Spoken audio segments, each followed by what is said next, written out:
Porsche confirms electric Cayenne will follow 718 EV sports cars.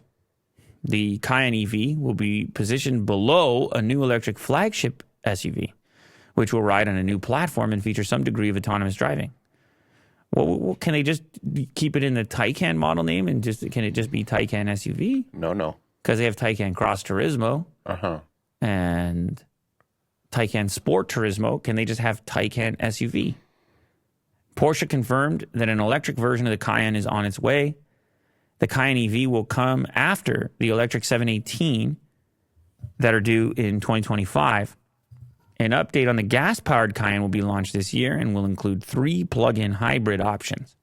Porsche laid out its plans for upcoming models, the continued expansion in its crossover lineup. They sell a lot of Cayennes, they sell a lot of Macans, and it is kind of curious that they did the sedan even before the SUV, since there's so much demand for the SUVs. They have all the data saying, hey, that's what people want, but they wanted to have that tremendous performance and that concept car look. The Taycan is just such a beautiful looking car as far as just cars, never mind electric cars.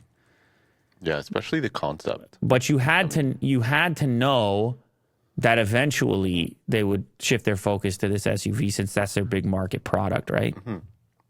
And the question was just how much time it would take. So is it going to be in the body of a Cayenne, or is it going to look like more of a Taycan?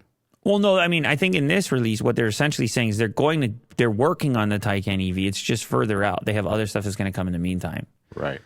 You mean the Taycan SUV EV?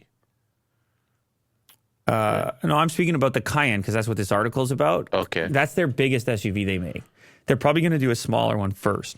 Well, okay. It could be, Macan EV. Porsche will, however, continue to offer the Cayenne with an internal combustion engine with a new version of the 3rd generation launching later this year. They'll probably do a slightly smaller SUV before they get to the Cayenne. Again, I don't know what it's going to be called.